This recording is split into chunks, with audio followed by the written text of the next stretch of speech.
You are listening to Walking Home from the ICU. We will be exploring how to save and preserve lives in the ICU. All opinions and views shared are unaffiliated with any organization.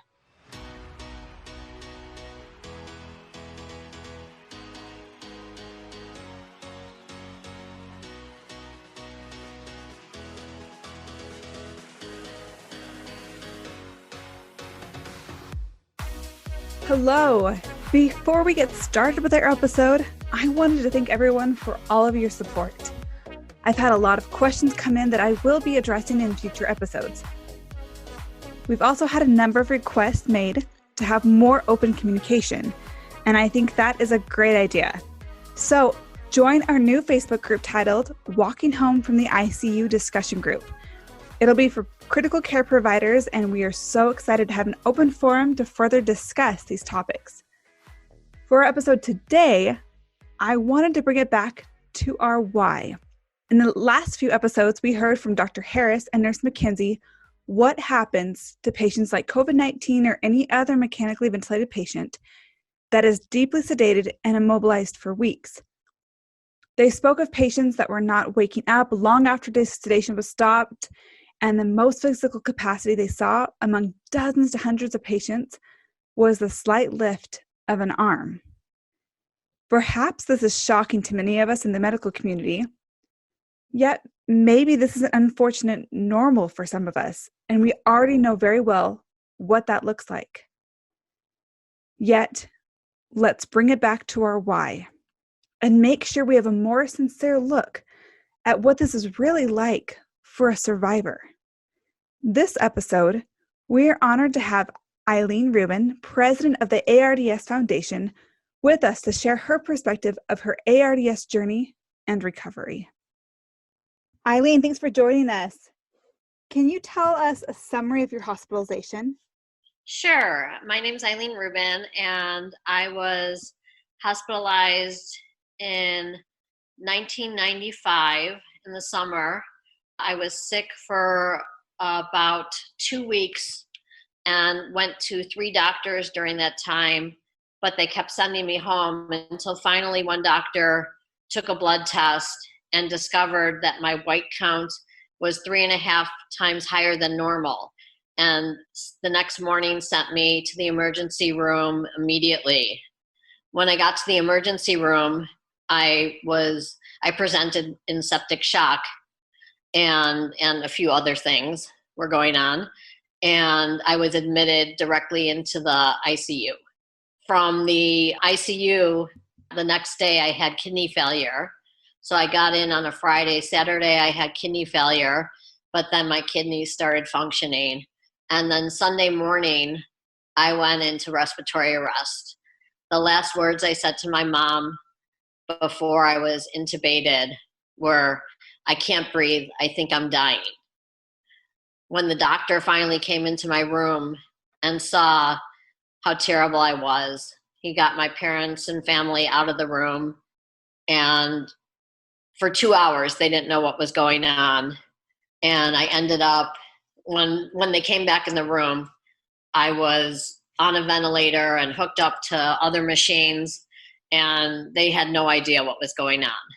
A couple days later, I was diagnosed with acute respiratory distress syndrome, which many people call ARDS or ARDS. I spent the next approximately 4 weeks in a medically induced coma, during which time my lungs blew out and I ended up with chest tubes. I had indications that my spleen had died away by 90%. They almost removed my spleen. I had fluid overload.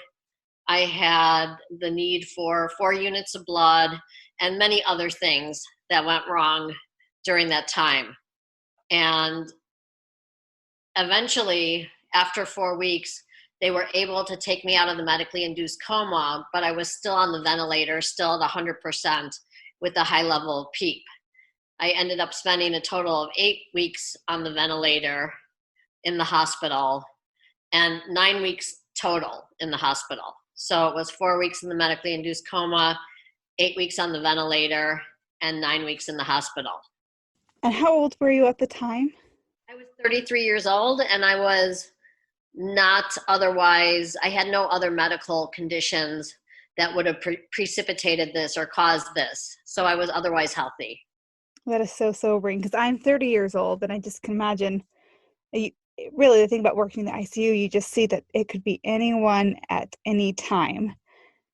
And Exactly. It was so sudden. I just had this lower back pain and it was excruciating lower back pain, but I kept going to the doctor and the lower back pain kept going on and eventually moved into my lungs. And even though I complained about pain in my lungs and having difficulty breathing, the doctors kept saying, there's nothing wrong with you, you're fine. And finally, when they took some tests, they took a chest x-ray and a blood test, they finally discovered that there was something very wrong with me. and then everything happens so fast. And 4 weeks later, you wake up after having been in a medically induced coma. And it sounds like your experience in the coma was different than what we've heard from a lot of people. Can you tell us a little bit about what your mental status was like during that time? So during my medically induced coma, I was very, very sedated. I had initially, when they put me in the medically induced coma, I was still continued to be very agitated and I was pulling at different lines and things like that. And they wanted me to be able to relax, to let the machines do their job, to let the medications work, and for me not to pull anything out. So they sedated me heavily with both fentanyl and morphine and other medications. So I was really completely out for about 4 weeks. But I know I was aware of my surroundings. I was aware of family members being present. I was aware of the doctors and nurses coming and going because I knew after I came out of my medically induced coma, I had this sort of recall. And I knew every time the doctors came in and they said, hi, I'm Dr. So-and-so, and this is my specialty, I already knew that information. So it was information I already had. I already knew their specialty, but most importantly, I already knew which doctors I liked and which doctors I didn't. And the only reason I would know that is if I had this impression of them, but when I was in the medically induced coma to the time I came out of the coma. Yeah, that's amazing. And how you didn't have any hallucinations, you just were aware of what was going on, and yet you weren't completely informed, right? You didn't totally know what was going on consciously, but subconsciously you sensed who Subconsciously, I knew people were. exactly what was going on, and they had been talking about me and things like that. And it's never like when I came out of my medically induced coma, I never thought for one moment, am I paralyzed? Even though I couldn't move even a finger, I have never thought for a second that I knew that I had been sick. And I Mhm. knew that I was so weak because I had been in bed for so long and I had been sick and not moved. But so there was this intake of information, this constant processing of information coming in when family members were there, when doctors and nurses were there, whoever was in my room, and they were talking about me. I knew what was coming in. I knew exactly. I didn't really understand what ARDS was, but I knew that I was there because I was sick. So I never thought, oh, was I in an accident? Or how did this happen in this way that I can't move? I somehow knew innately that this was because I had been bedridden for 4 weeks. And how do you feel like that understanding helped you cope with what you were going through? Well, understanding that at that time, understanding always makes things easier. But at that time, it wasn't, and nothing was easy at that time because I was still so critically ill. I was on 100% oxygen. My PEEP level was high, and I still had so much going on that was wrong with me. I was still so critically ill that it wasn't really a comfort to me. But overall, in general, during my hospitalization, as things happened later, having knowledge about certain things ahead of time did become comfort. And the unknown was always terrifying. So whenever I was faced with something that, even if it was explained to me, it couldn't be explained to me properly, that I would be able to comprehend it. If I wasn't able to comprehend it, then it would put me into an anxiety attack, a panic attack, just a level of anxiousness that was above and beyond what I've ever experienced before in my life. In my own way, I can relate to that because I am the kind that tell me how it is, tell me it's straight. I'd rather cope with reality than the unknown. So it seems like an advantage to be aware you didn't have delirium during the coma. But then what happened to your mental status later on in your hospitalization? Well, the one thing that was key is when I came out of my medically induced coma, so even though I understood certain things, I didn't have the ability to communicate. So I was already, at a level where I wasn't able to be able to understand things that a speaking patient would. I couldn't talk because I had a trach. I was on the ventilator. I couldn't write because I was so seriously deconditioned. I couldn't move at all, in fact. I couldn't walk. I couldn't communicate at all. So I couldn't write. I couldn't do anything. So there was no way for me to communicate. But inside, my mind was still thinking and asking questions and saying things, but I had no response. I would try to mouth things so people could lip read, but that works with various success or lack of success, because a lot of people can't lip read so well, and sometimes when you're sick, it's harder to sort of enunciate the words you're trying to pronounce. So anyway, at that point, I was in the ICU, and late at night, they decided that they were going to move me. And all they kept telling me was their explanation of moving me. They were going to move me. It was late at night. It was like 10 p.m. There were 3 members of my family were left in the hospital. And they just kept saying to me, this is a good thing. This means you're getting better. This is a good thing. This means you're getting better. And I kept thinking in my head, how can I be getting better? I know I'm still as sick as I was, an hour ago, yesterday, the day before. What does this mean? Why would they be doing this to me? Why would they be doing this late at night? Is there some reason that they're skirting me off to another room late at night? I didn't understand that this was because there was a single room available on the vent floor, and they wanted me to have a single room. Mm-hmm. So this was not explained to me, but they were suddenly moving me late at night under darkness, is what it seemed like to me, without a good explanation. And then I was in a place, the ICU was a place of comfort to me at that point. It was already a place where I was familiar with the nursing staff. I was familiar with the other staff. I was familiar with the doctors there. And now suddenly I'm getting moved to a different floor. I don't know who these nurses are going to be. I don't know what's going on. And my family was with me for the transfer to the 11th floor. So I went from the 7th floor to the 11th floor, and I get transferred. And I'm there, and there's a new nurse. And then it's like shift change time, and there's another new nurse. And then they're telling my family, you have to leave. Visiting hours are over. And I suddenly freaked out. I got totally panicked.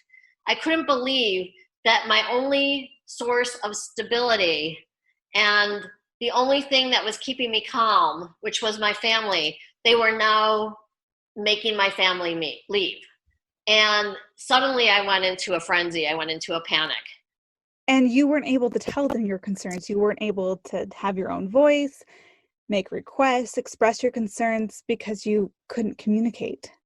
Right. At that point, there was no way for me to communicate. There was no one who was able to understand me. My family had to leave, and they left. And at the same time, I didn't realize this until later, but at the same time, when I had woken up when I had come out of my medically induced coma, they had taken me off of my sedating medications.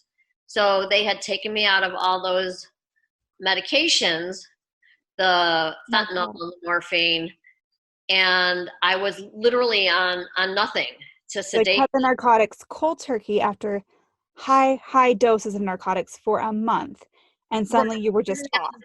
right, and they had me on really high doses of medication. They had mentioned to me that normally we give this amount of medication to like a 400-pound man, and at that time I was about 82 pounds. And they cut me off of the medications cold turkey, and they moved me to another room, and suddenly this threw me into a hospital psychosis, a delirium, a narcotic withdrawal. What was that like for you? It was horrifying. I just know I was like, my hands were shaking in front of me, and my mouth was just hanging open, and everybody thought that I had suffered brain damage. And I just remember being awake endlessly and feeling just horrible. And people are coming and going, and I just remember during that time is when I had these sort of, I call them, sort of, they weren't really nightmares, but they were sort of like delusional thoughts at that time. And I was mixing reality with fantasy. And I wasn't putting things together well. My brain wasn't operating at the level it had been operating at. So now I couldn't communicate, and I was having delirium. I was suffering delirium. So finally, they called for a neurology consult. And after I was examined by the neurologist, I did do something at that time. I was angry that they were, so I do remember this. This is like my most lucid thoughts at that time. And I was angry at that time because I had no control over my care, and I had been in the hospital for so long. And here I am, this 33-year-old woman who's used to doing everything for herself and capable of doing everything. And suddenly I was dependent on everybody and everything. I had no control. And I decided I was going to take control of my medical care. And I decided not to cooperate with the neurologist. So at that time, the neurologist had come in, and he was trying to ask me questions and get answers from me, and going through the process of examining me. And he asked at one point to my nurse, does she cooperate with you? And my nurse said, sometimes. And I remember like sort of chuckling inside of my head. And finally, he raised my right arm over my head, and he let it drop. And I protected my face. So my arm dropped to the right side of me. And then he did the same thing with my left arm, and I did the same thing. And then I remember him turning to my family and saying, I know what's wrong with her, but we have to do a lot of tests. We have to do a spinal tap. We have to do this and that and rule out all these other things. And so we have to do 4 tests today. And after I rule everything out, then I think it's just a matter, she's going through the narcotic withdrawal. She had the transfer of the room, and we reintroduce her morphine. And I think that things will be fine. Not fine, but better. And so that's what they did. They went through all these tests throughout the whole day. And then finally at 11 o'clock that night, they reintroduced the morphine. And I remember it going through my body, warming my body, like such comfort and such a change. And the next day, all my doctors, whether they were still on my case or not, came into my room one at a time. And they all came in, and they announced their names, Dr. So-and-so, and I, this is my specialty. And then everybody said the same thing. She's back, she's back, she's back. And that is so much what delirium is like. It's like the lights go off, and then the lights kind of come back on. But what a terrible mix of factors for you. It's like you were spared the delirium during actual sedation, and then that's such a good example to show that delirium can be induced by so many different factors: a new environment, removal of your family, withdrawal, and so miserable, especially since you were pretty aware of what was going on and unable to control any of those factors. Right.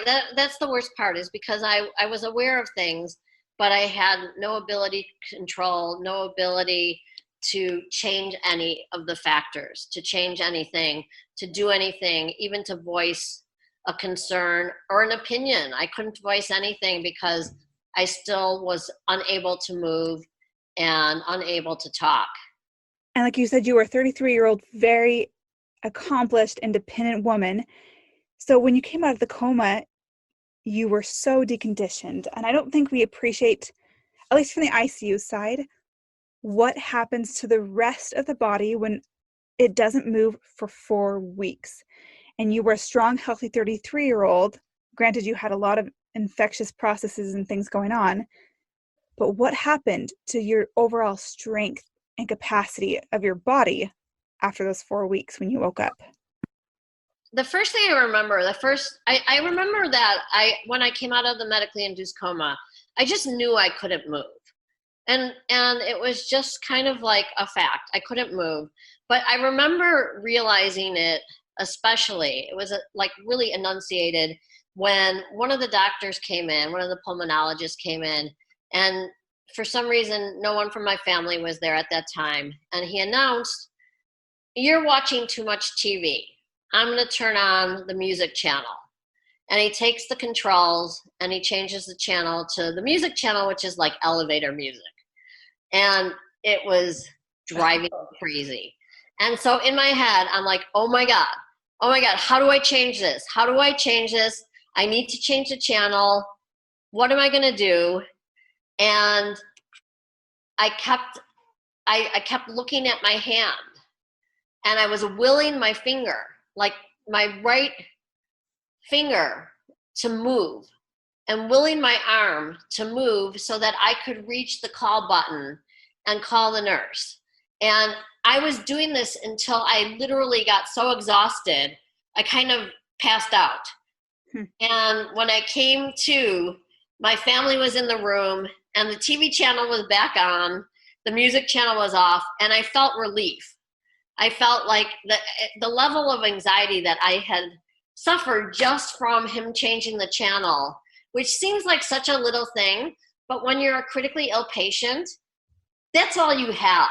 Yeah. You have like one thing. You have the TV, and someone's going to go and change that on you, not even ask me and wait to see if I blinked or nodded, if that was okay. But just assert, I'm watching too much TV, so boom, I'm going to change this to music, and you're going to like it because I know it's better. And it was just the most frustrating thing for me at that time. So it was like your autonomy was removed with your strength. Right. And that would be really frustrating for a 33-year-old attorney. And then you mentioned that you were 82 pounds. Right. So my lowest weight during my hospitalization was 82 pounds. And I went into the hospital at about 104 pounds. And so that was all, you didn't have any fat to lose. So that was all muscle that you lost. So what was moving or mobility like starting from there? So it was really difficult. They did not assign physical and occupational therapy to me until they thought that I might survive. Because initially, when I was in the hospital at 2 weeks, they had a family meeting. And at the family meeting, they had stated that we've done everything that we could. She is not going to ever be able to breathe on her own. She'll never get off the ventilator. She will not have any kind of quality of life. You need to start thinking about pulling the plug. And my family was like, absolutely not. Keep doing whatever it is that you can do to try and save her. So after the 4 weeks in the ICU, that's when they brought on occupational and physical therapy. And initially, that's when I started to have some movement just by force. So it wasn't even me moving any limb or anything. It was being moved by force. So initially, when I wasn't sitting up, I was raising the top part of the bed. And then when I had to sit up, that had to be done by somebody literally pulling me to the point of sitting up. Could you hold your own head up? Pardon? Could you hold your own head up? Not initially. So I wasn't able to do that. I couldn't, even laying in the bed, if I slid down like further into the bed and I needed to be up higher, I had to have at least two nurses pull me up. So they had to pull me up higher in the bed. And when I was initially moved from the bed to the chair, it would take 4 to 6 nurses to move me, even at somewhere in, 80 something pounds, to move me from the bed to the chair. And even in the chair, I was only sitting up because the chair was upright. My head wasn't up on its own. I wasn't sitting forward on my own. I wasn't able to manage that. So you were an 82-pound newborn, essentially. Right. And what was that like for you psychologically? It's very it's a new low point in terms of understanding that you're totally dependent on everybody around you. So you know it from the fact that there's diapers sitting in your room, and the fact that people are moving you around and changing you and doing things to you, and you're kind of like a wet noodle. You can just be like you're being flipped and flopped, and you're not doing anything on your own. You can't even raise your arms. So you're literally just laying there, and people are doing things for you. So you're completely dependent on everyone around you. But eventually, as you work through with the therapist, you start to get to the point where you're slowly able to sit up. So sitting up was the first thing that I accomplished. And like I said, initially, someone had to literally pull me up. But in the sitting up position, just sitting up, something happened with my blood pressure or a change in the way my body reacted. And it threw me into a panic attack. So I'd be sitting up, and now I'm sitting up, but I'm shaking and I'm sweating and I'm crying. And it takes me a half hour to an hour to calm down, because something happened that just changed everything. And so then they still had to get me from the bed to the chair after all that. And still somebody is like literally carrying you from the bed to the chair until you work on it more and more, and you do more things, and you do more exercises, and you're able to finally take the 2 steps that it is to get from the bed to the chair. That sounds so frustrating and so tedious. And so at what point were you able to start walking? So I don't think I was able to start walking until it was in my 7th week of my hospitalization. And so I was finally at the point where I could sit myself up. I could, with assistance, step, actually put weight on my foot and step from the bed to the chair and the chair back to the bed with assistance. And then finally, in that 7th week, the physical therapist, first they got me standing up and then moving like 2 steps. And then the first time I walked from the chair to the end of the room, and then took a break, and then walked back from the end of the room to the chair. And that was my therapy for that day. And the following day, the physical therapist announced to me, she said, today we're going to walk outside. And I have a chair set up outside. So we'll walk, and I'll be holding on to you, and the respiratory therapist will be there. She'll be bagging you, and we'll be walking together. They had a belt on me. And so that was the first time I actually walked out of my room. I walked from the chair out of my room and into the hallway. I walked past one other room, and then right by the nurse's station was the chair. And I remember seeing the chair like, oh my God, I'm going to be able to sit down. And what a relief that is. And as I sat down, all the nurses that were at the nurse's station, they got up and they all gave me a standing ovation because they'd seen like their newborn baby walk for the first time. Yeah, and that's pretty literal. I mean, that's probably even at least as equally or even more exciting to see someone that had been through so much as you had be able to walk again. Right. I mean, it was so heartwarming to see that and to know that they were all like cheering for me and rooting for me. And it was just amazing. And then I realized, oh my God, like this is my team, and they're really helping me, even for all the frustration that I went through, even the times, I wasn't able to communicate. Or I think there was a time I had a doctor come in and he was giving me an update on how I was doing. And I went and started writing down on my pad of paper a question because I had a follow-up question. And all of a sudden I look up and his back is to me. He's walking out the door.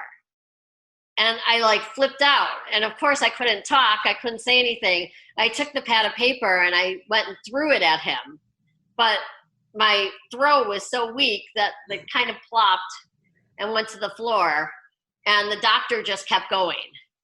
And so I always tell people, never turn your back on a vent patient because we can't communicate. We can't say, hey, I have a question. Wait a minute. Yeah, I would never have that perspective if it wasn't for someone telling me what it's like on the other side. And what difference would it have made to you during that whole experience to have had a more efficient mode of communication?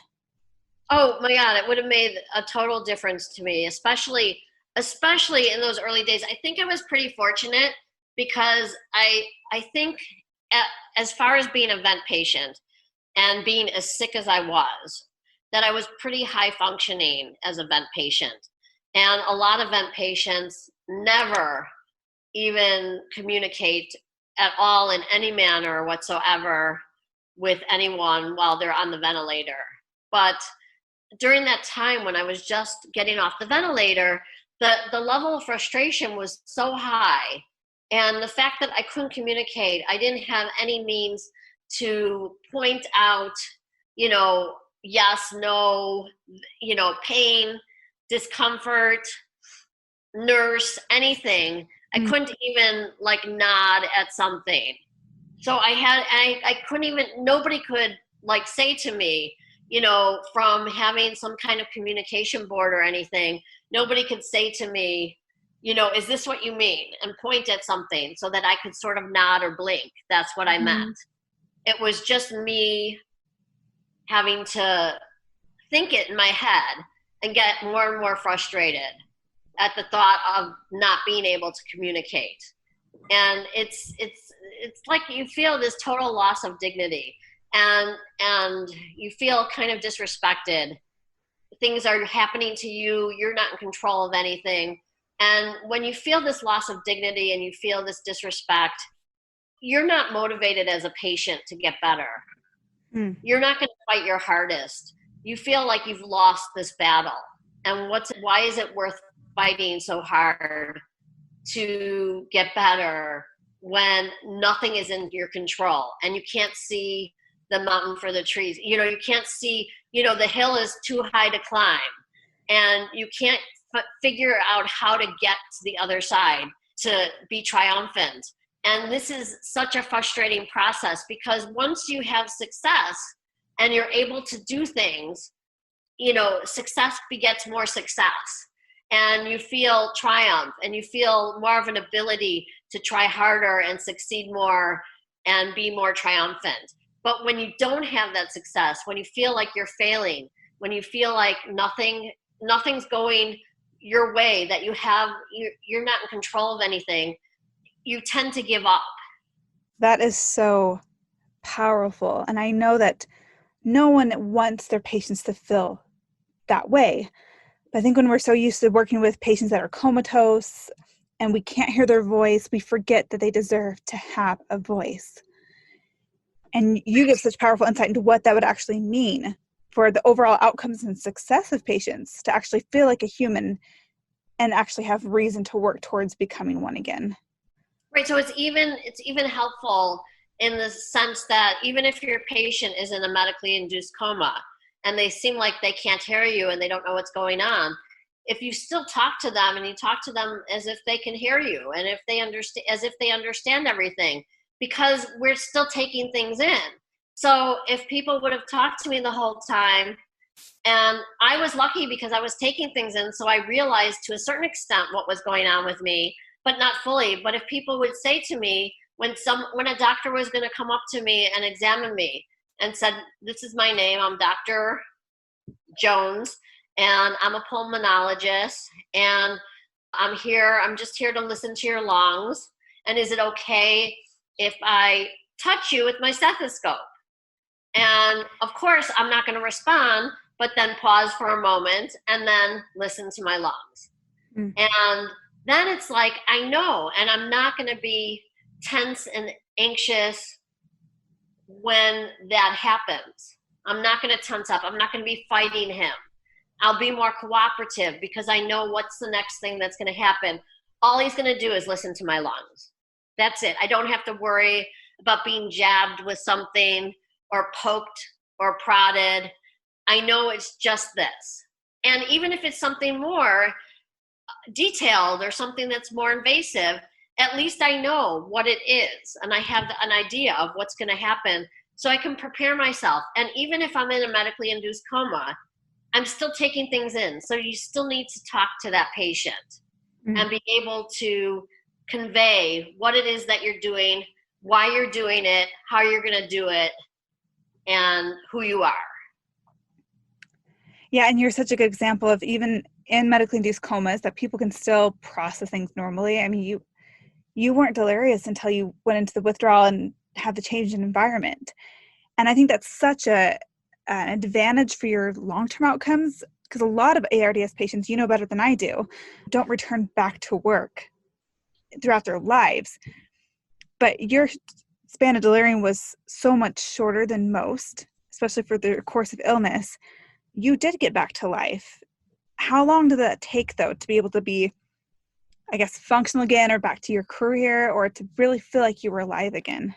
So I was in the hospital for a total of 9 weeks. I got off the ventilator after 8 weeks. I spent the last week getting my last 3 chest tubes removed, getting off of IVs, and having my feeding tube removed and those kind of things. And doing rehab, doing the PT and the OT. But I went directly home from the hospital to do outpatient physical therapy. I couldn't drive a car. I was completely dependent at home.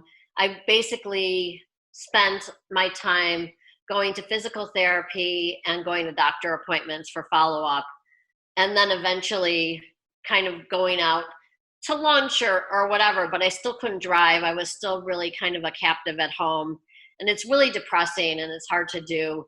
And all you're doing every day is to do just a little bit more. I mean, when I first got home, I needed someone to stand outside the bathroom to make sure I didn't fall for a whole week. I had to have a step stool in the shower. I couldn't even shower on my own. I couldn't wash my hair by myself because I couldn't raise my arms even up to my shoulders. I needed help getting dressed. I had to have all my meals prepared and brought to me. I could feed myself, but I had to have everything brought to me. I had to have ice water with me all the time because my throat hurt so much. And when I would try to sleep, I would fall asleep early, but then I would be asleep for maybe an hour or two, and then I would wake up. And I'd have what I like to call daymares, because what it was is I'd be awake, and I wasn't having nightmares. I was fully awake, but I would just relive the whole hospitalization over and over again. and that would prevent me from falling back asleep. So this is what I was dealing with. But eventually, after about 4 months, at some point I was able to drive again, and that gave me a level of freedom and independence. And then after I could drive, I knew I wouldn't be able to work. I was a trial attorney. I knew I wouldn't be able to go back into court again yet. So I knew physically and mentally that I wouldn't be able to handle it. So my mom's employer let me work at her business doing some light filing and light computer work and things like that, which was really, really important for me because it got me back into a routine of getting up in the morning, getting dressed and ready for work, having responsibilities, a place to go, even though it was a part-time thing and it was shorter hours in a day. It gave me responsibility and it gave me an objective, and it brought in a little bit of money because at that point, during that whole time from the time I got sick till I went back to work, I was making no money. So it brought in a little bit of money and it got me prepared for just going back to work part-time as a trial attorney. And that is amazing that you were able to go back. And how long after discharge were you able to go back to being a trial attorney? I went back after 8 months. And I know that a lot of people who have acute respiratory distress syndrome, about a third of them do not go back to work at all. Of the ones who worked before, about a third don't go back to work. And about a third of those go back to a job that is lesser or for a lesser amount of time per week. So I was going back to work. I had been working full time, so I was working part-time then. And I was still focused on trying to get better because I was by no means physically 100%. How long did it take to feel 100%, or have you yet felt that way?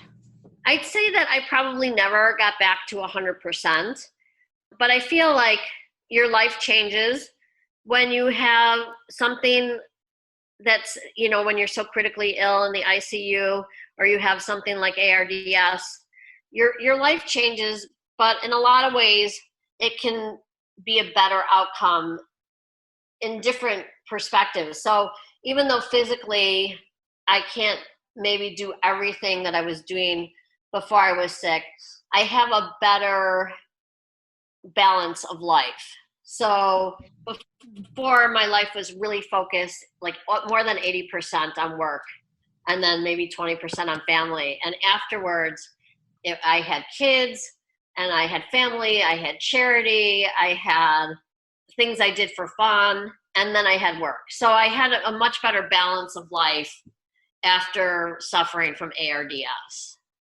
So interesting. And I've heard that from other people too, that the life is always different afterward, but sometimes it can have even more value than before. And you mentioned your charity. What do you do with the ARDS Foundation, and how can people in the ICU community get involved? So I co-founded ARDS Foundation in December of 2000, and I have been the president since its inception. And initially when we started the foundation, our goals were really just to write a plain English brochure that explained in a very simple manner what acute respiratory distress syndrome was. So it just explained what it was, what happens to people when they get it, and how people can help. And it was a very basic brochure. And that was really the whole goal of the foundation at that point. And then we put up a website by like March of 2001. And once we put up the website, which we initially started, it only had like 5 pages on it. Very limited information. And all of a sudden, our contact forms were coming back. And immediately, we were getting contacts from all over the United States and all over the world. And we realized how desperate people were for information about ARDS. So from that point, it's grown exponentially. We offer support, information, education. We do a lot with awareness about ARDS because many people have never heard of it before. We facilitate medical research, we engage in medical research, we fortify the patient engagement experience and advocacy, and we have things on our website that promote awareness from actual survivors of ARDS and people who lost their battle with ARDS. We also have an ARDS registry, a survivor registry, and we have a US COVID registry.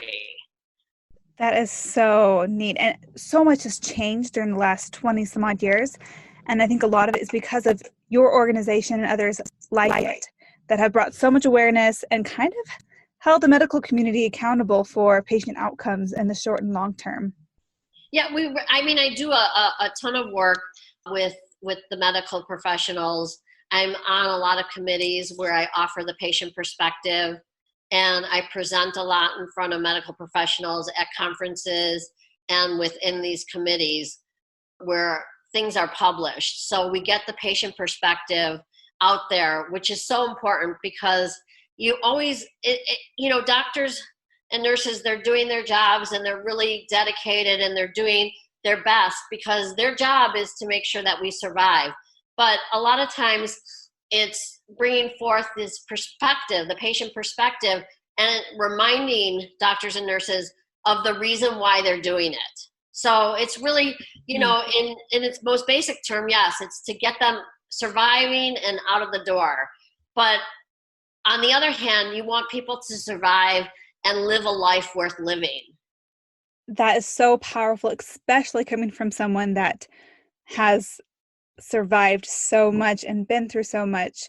That is the objective of this podcast, is to bring us to a higher level and a higher focus of facilitating thrival in our ICU patients, not just survival. But we won't do so until we know the why, until we understand what you've been through, how long your course was, all the repercussions of sedation and immobility, and that will hopefully move us to avoid it when possible. Right. I think that the big message here is kind of twofold, is that if you have a good level of communication with your patients and your patients' families, and they do with the medical professionals, whoever enters the ICU room is part of the patient's medical team.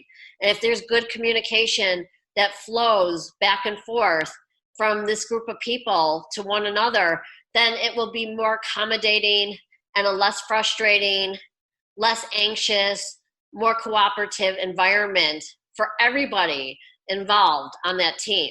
And the other thing is to recognize the importance of early mobility so that patients are up and moving as soon as possible. So at the point when it's feasibly safest to do it, to get them up and moving and make sure that they don't get to a point where they're so deconditioned and their delirium is so bad that this causes prolonged PTSD post-ARDS. So powerful, and amen to everything you've said, Aileen. Thank you so much for sharing this with us. And I will put a link to the ARDS Foundation website on the Medium link that is provided in the podcast. Thank you so much. Thank you. If you want to join in on the conversation, leave a voicemail at 801-784-0472 or reach out to me on Twitter.